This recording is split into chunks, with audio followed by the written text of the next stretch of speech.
Did you agree to have consensual sex with Dr. Matthews? No, a rape had occurred. This will not bring my mother back, but it is some sense of justice for all of the families, for all of the victims. For more than 25 years, Hadden sexually abused at least 245 patients during examinations. His victims calling him a sexual predator disguised in a white coat. All these people have something in common. They went to the same surgeon, a surgeon some are calling a sociopath, and they are telling stories of botched operations that left them with agonizing pain. Now, that surgeon has just been indicted for aggravated assault with a deadly weapon. What was that deadly weapon? A jury has sentenced Dr. Christopher Duntsch to life in prison. Earlier this month, the Dallas doctor was convicted of intentionally maiming a patient in a botched surgery. First up, let's go inside the federal courthouse, where Dr. Raynaldo Ortiz stood outside a courtroom and out of view, unwilling to sit through his own sentencing or to face his victims. Showed me the coward that he was. It was certainly cowardly. I can't believe that he wasn't forced to be in there. 4 former patients of the Baylor Scott and White Surgicare Center in North Dallas shared stories of going in for routine surgery and waking up to a nightmare of complications. Prosecutors say they all received IV bags Ortiz had poisoned in an apparent attempt to make other doctors look bad and himself better by comparison. "I felt I was going to die," said one patient. "I lost my independence, my dignity," expressed another. The father of an 18-year-old patient remembered for hours on end being told, "We don't know if he's going to make it." It's this image of an emotionless Ortiz watching as a poisoned patient in distress is wheel out, he said, haunts his sleepless nights. John Casper spoke of his wife, Dr. Melanie Casper, a fellow anesthesiologist whose heart stopped after she used an IV bag on herself. It's a very cruel irony. She had a family history of heart disease, and she rode her bicycle, very diligently to have a strong heart. And for her to be taken in this manner, it's unbelievable.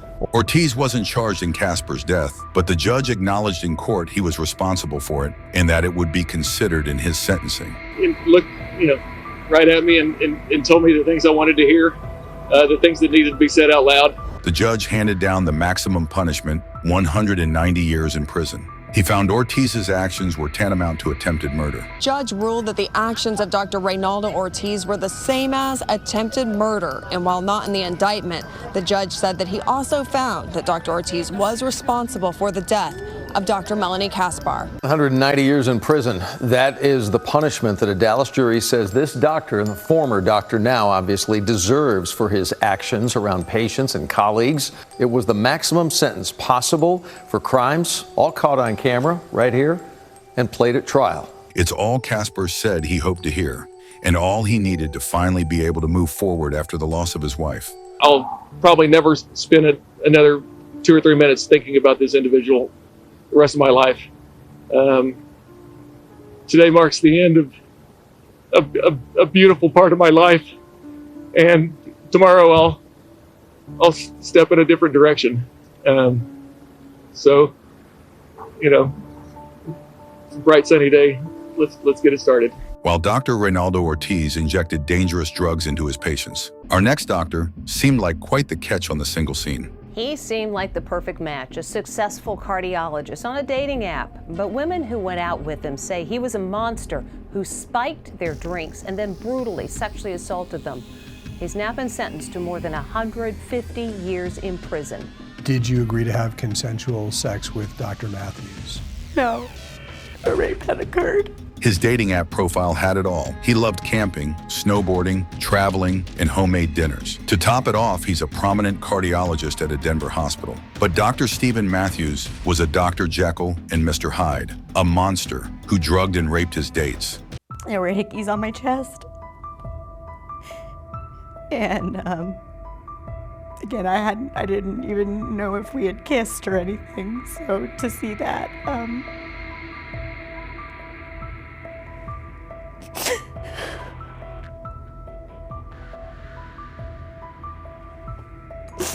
was just a really disgusting and really violating feeling. In 2024, Audrey, one of his victims, says it happened on her first date with Dr. Matthews. Her mother found her at home. She was in the shower, half clothed, and just making... After Audrey came forward to tell her story, 10 more women found the courage to accuse Dr. Matthews. Prosecutors say there are likely dozens more victims staying in the shadows. Each had the same story, waking up groggy after a first date with no recollection of what had happened. He's very clearly been doing this for a long time in a very similar fashion. And that's terrifying. Audrey, coming forward, really started this process. She really made a difference. It was not easy. It was not an easy decision, and it was not an easy road. But I knew it was the right thing to do, and I stuck to my guns, and I did it. Matthews was found guilty of 35 charges. He wept in court as his mother begged for mercy. I hope that I will one day be able to hug you and see you on the other side of these walls. But he was not prepared for what happened next. It would be improper if you did not serve a sentence for each victim individually. The total number of years are 158 years in prison. This matter is concluded. You heard right, 158 years behind bars. The once respected cardiologist gave his accusers one last look as he was taken away, perhaps forever. There is no amount of time that takes away what happened. It does mean he won't be able to do it to anybody else. While Dr. Stephen Matthews was a predator, the story of our next doctor became a TV series. It is the new TV series starring Joshua Jackson as a neurosurgeon who was said to have intentionally maimed 32 patients, 2 of whom died. It's actually based on a true story. Dr. Death is a true crime drama inspired by Dr. Christopher Duntsch, a notorious spinal surgeon. This once prominent neurosurgeon will spend the rest of his life behind bars. Confinement in the Institutional Division of the Texas Department of Criminal Justice for life. He was charged with intentionally naming patients. A medical license does not keep you from prosecution if you maim and kill people. Emotions ran high outside court following the life sentence. This will not bring my mother back, but it is some sense of justice for all of the families, for all of the victims. Caitlin Len's mother, Kelly Martin, bled to death during back surgery performed by Dr. Christopher Duntsch, who, in TV commercials, billed himself as the finest neurosurgeon in Dallas. Our next best doctor, it's neurosurgeon Dr. Christopher Duntsch. Mary Effort says the doctor's Duntsch surgery on her back has left her paralyzed. I said, he will never touch me again. For 2 weeks, Duntsch sat stone-faced listening to testimony from former patients who call him a feed, who performed unnecessary surgery just to make money. Because of greed. Because he owed people a lot of money. He wanted to live the high life. These former patients all testified that Duntsch ruined their lives. He's a monster. Drug addict, a psychopath. Killer. He took away my life. There is one report that he spent an entire night doing cocaine at a party, and then when the sun came up, put on his scrubs and went off to the hospital to treat children. Jacqueline Troy says she only has a whisper of a voice after Duntsch paralyzed her vocal cords. They didn't know if I would survive. Jeff Cheney says Duntsch removed a part of his spinal cord by mistake, leaving the right side of his body paralyzed. I was horrified. I was speechless. Lee Passmore says he's suffering from crippling nerve spasms after Duntsch operated on his spine. It feels like somebody has an ice pick planted squarely in my back. Now there are tears of justice after these patients realize Duntsch will never be allowed to operate again. This is what I'm waiting 4.5 years for. While everybody agrees that Dr. Christopher Duntsch belongs to jail. That's not the case of Dr. Jack Kevorkian, a name that conjures up conflicting feelings. From 2019, the Michigan pathologist was famous for pushing the right to die. When a law is deemed immoral by you, you must disobey it. Al Pacino played Kevorkian in the HBO film You Don't Know Jack. If a person's allowed to die, you do it quickly, painlessly. You don't let him wither away. Well, the media's reaction and public's reaction seemed to be favorable to the procedure he was performing. However, they started to state that it was the proper message, but the wrong messenger. My response to that, of course, eventually was to the effect, who else would be the right messenger? Nobody else. who performed it would even admit to it or talk about it. And the only way he could get it out nationally, internationally, was to promote it in such a manner as he did. In the 1980s and 90s, Kevorkian took advantage of Michigan's non-specific laws on assisted suicide.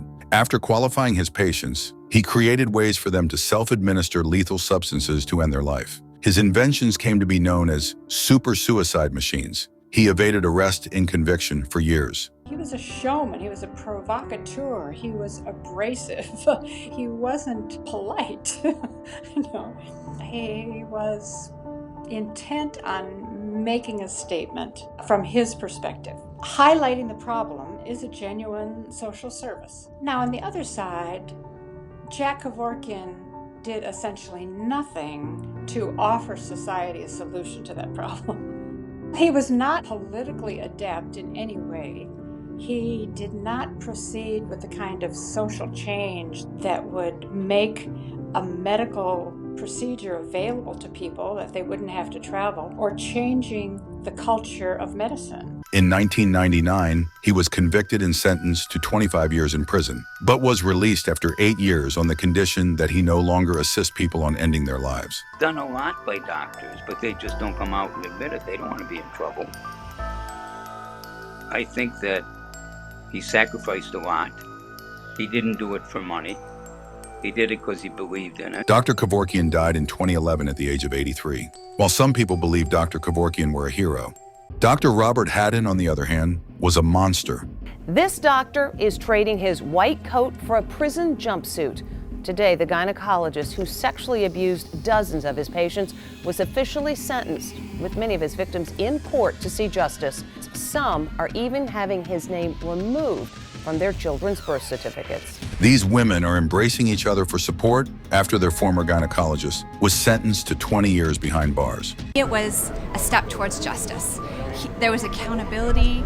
He will never hurt a woman or a girl again. Dr. Robert Hadden was convicted of sexually abusing 4 women, but he is a suspect in 200 others. Several of those women were in court to hear the sentencing. The federal judge gave the disgraced doctor an opportunity to speak.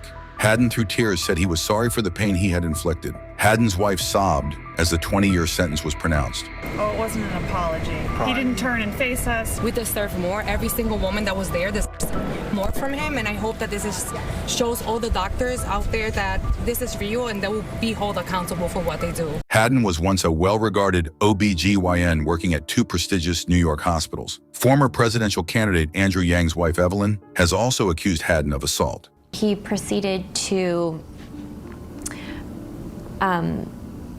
grab me over to him and undress me and examine me internally, ungloved. And at first, I was a little bit like, what's going on here? He sexually assaulted me 2 days before my son was born.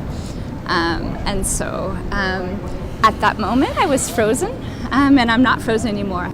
Now his patients say they are finally seeing justice. You had a responsibility. We trusted you. He was a professional manipulator, groomer. He is the definition of grooming victims. After he serves his time, Hadden must register as a sex offender and will be under a lifetime supervised release. While Dr. Robert Hadden abused his patients for pleasure. What happened when a doctor kills her patients for money? Like in the case of Dr. Lisa Tseng. For the first time in this country, a doctor has been sentenced for killing patients by overprescribing pain medication. The Los Angeles-based physician received 30 years to life for the murders of 3 people in her care. Once a thriving physician, now behind bars. She was sentenced to 30 years to life for the murder of Vu Nguyen, Stephen Ogle, and Joseph Rivero. I would like to apologize to all my patients and their family members, and I'm really terribly sorry for all of your loss. This was the first time a U.S. doctor has ever been convicted of murder for prescribing powerful addictive drugs like OxyContin and Vicodin, all to get rich quick. She wrote the prescriptions. She provided the vehicle for the addiction to be perpetuated and for these deaths to have occurred. 9 patients died in her care between 2007 and 2010. When tax returns show her raking in $5 million, Prosecutors say sometimes Tseng kept no medical records of visits or prescriptions. Other times, she faked the records altogether. The prosecution definitely wants to make an example out of her. This same kind of prosecution could happen to you if you overprescribe medications and somebody dies as a result. Her conviction raised tough questions about prescription and pain. There is a tremendous problem with chronic pain in America. Doctors have to balance when it's appropriate and when to stop. The amount of prescription painkillers dispensed in the U.S. quadrupled since 1999. So has the number of prescription-related deaths, killing 44 people in the U.S. every single day. The message this case sends is that you can't hide behind a white lab coat and commit crime. Crimes prosecutors hope won't become an epidemic. This is Larry Nassar. He is now an American convicted sex offender and former osteopathic physician. For 18 years, he was the team doctor of the United States Women's National Gymnastics team, giving him access to hundreds of girls and young women who he abused. Get it? Why didn't she say something if she was feeling violated in any way, shape, and form? There was no communication. Okay. Do you ever get aroused during these exams? I shouldn't be getting during an exam. Right. Well, this is why I'm talking to you about this, because this young girl and her mother both observed this on more than one occasion during treatment. If there was arousal, it's I mean, like, it would be because of whatever. I don't know, but I'm not trying to. You know, whatever. I don't know. Well, I don't know. When you're a guy, sometimes you get. I really feel that my entire family has gone through hell and back these last few months because of what Larry Nassar did to both of my sisters and I years ago. I have known Larry Nassar for most of my life. He once was someone I had always trusted. Sentenced to 40 to 175 years in prison for various charges, to be served after a separate 60-year sentence. That means he'll serve at least 100 years in prison, effectively a life sentence. And for the father, he won't face any criminal charges. I came here in support of my daughters. I knew they were going to read a statement. I didn't know what all was in it. They would not let me see it ahead of time. I've dealt with my daughters as of late very delicately. I'm realizing they may never trust a man again. Then I got to hear that, and I look over here, and Larry Nassar's shaking his head no, like it didn't happen. Who would put themselves through this? It didn't happen. I lost control. I apologize 100 times.